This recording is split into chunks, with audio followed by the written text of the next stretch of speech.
The Amazon, the world's largest rainforest and a vital line of defense in the fight against climate change, is under assault. This was entirely forced 34 years ago. Mike Coe is a scientist at the Woods Hole Research Center in Mato Grosso, Brazil. He's been studying and visiting the Amazon for 20 years. These trees, he says, are crucial not just for how much carbon dioxide they absorb, but also for the role they play in cooling the planet. Tropical forests take up something like a quarter of all that humans put in the atmosphere. They're basically a giant air conditioner. They are incredibly efficient at taking in sunlight and water and putting it back in the atmosphere, and that leads to cooling. Since the 1970s, the Amazon has been steadily deforested. Nearly 20% has already been wiped out. And this year, the region has seen record-breaking forest fires. Nearly 60,000 fires have engulfed vast sections of the Brazilian Amazon. The effects, Coe says, are clear. What we end up with is, out here, it's about 10 degrees warmer on average throughout the year than it is inside the forest. And that's 10 degrees warmer out here in the deforested areas absolutely, than it is where the trees are. absolutely. The driving force behind the decline of the Amazon in Brazil? The rise of the country's booming agribusiness sector. So unlike most of Brazil's economy, agriculture has actually been growing. It's been growing steadily over the last few years, fueled mostly by soy and cotton and corn crops like these. But critics say that growth in the agricultural industry has come at the expense of the Amazon.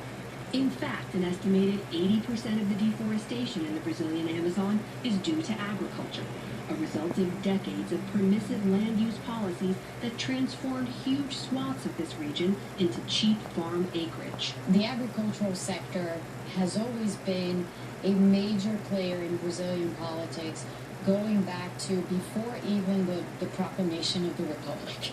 Monica de Gaulle is a Latin American expert at the Peterson Institute of International Economics. She says since the 1960s, Brazil has grown into an agricultural giant, now the world's leading exporter of beef, chicken, and soybeans. There's a lot of political influence there. There's also a lot of economic power, because the agribusiness sector is the one bright spot in the Brazilian economy right now. While GDP in Brazil has remained sluggish in recent years, growing by only 1% annually, agriculture has steadily risen by as much as 13% in 2017. And while deforestation in the Amazon slowed from 2004 to 2012, it's picked back up over the last few years as new roads and infrastructure push development further into once remote areas. In January, a new threat to the Amazon came with the inauguration of President Jair Bolsonaro, a climate change denier. He has repeatedly pledged to open up more of the rainforest for business. Let's use the riches that God gave us for the well-being of our population. The government hasn't understood yet the risks of the increasing deforestation for the reputation of Brazil, for our markets, and for our future. Andre Guimarães is the executive director of the Amazon Environment Research Institute. Further destruction of the Amazon, he says, is their chief concern. The entire world is trying to find the right way to promote our human activities in an environment with an increasing temperature globally. And the Amazon plays a central role in storing carbon, so it's crucial maintaining the Amazon for the stabilization of the climate globally. It's important to point out that not all deforestation is illegal. Under Brazilian law, farmers and ranchers can cut down up to 20% of trees like this on their own land if they need to.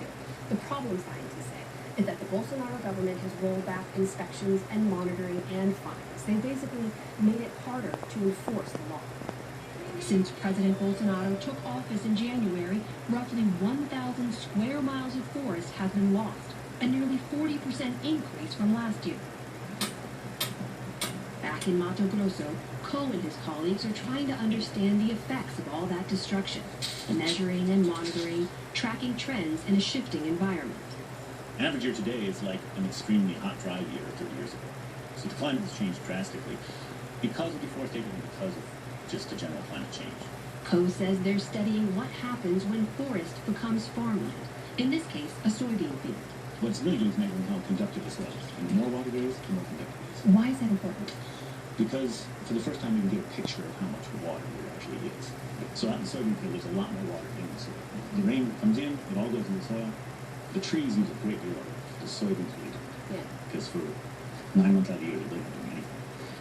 that sits in the soil that goes into the stream that just gets flushed out to the ocean. As Coe explains, with fewer trees, less water actually goes back into the atmosphere after rainfall, which in turn leads to shorter rainy seasons and more frequent droughts. So the trees are responsible for pushing a lot of that water back up into the atmosphere, leading to more of the rain. You've got less rain here now, too, right? What does that mean? The dry season's something like 5 months long. So already, by the end of the dry season, they're running out of water. They're using what's left in the soil, and they're running out. And so you push another 2 weeks, that's a lot more stress on the forest. Same issue. The forest that remains is just under more stress, more of it dies. This is just one of many multi-year projects being done by Coe and his team at Tengudo Ranch, a sprawling 200,000-acre industrial farm that sits at the very edge of the southern Amazon. Soybeans, corn, and cotton are all grown here, but it's also a research lab to understand exactly the impact left behind. It's a rare partnership between agribusiness and the scientific community that dates back to 2004, when a few agricultural leaders in Brazil realized a balance between growth and conservation was needed. Divino Silverio is a scientist on that team. Often tasked with climbing high above the tree line, Silverio tracks exactly what's being lost from deforestation. So I am here in this tower, and it allows us to measure how much carbon that this forest is assimilating or emitting into the atmosphere. Born and raised in the area, Silverio is the son of subsistence farmers. It was natural for us to transform nature, to cut down the forest. That was normal for me. But what I learned in school helped me have a better understanding of the consequences. And it's important to emphasize that agriculture is important to everyone. We have to produce food. But at the same time, it's also important to preserve nature as it is. Safeguarding the forest doesn't have to come at the expense of agricultural development, according to Mercedes Bustamante, biologist and professor at the University of Brasilia.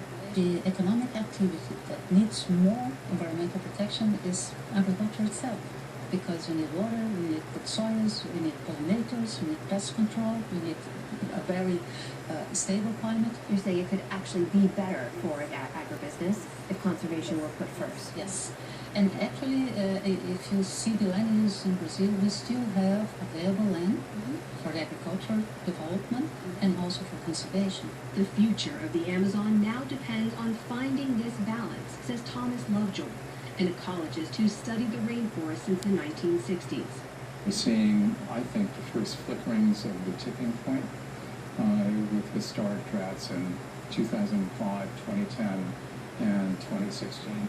If that tipping point is reached, which Lovejoy believes could happen if more than 20 to 25% of the Amazon is destroyed, it would be devastating to the region's ecosystem, creating hotter, drier weather patterns that will transform large sections of the jungle into a savanna.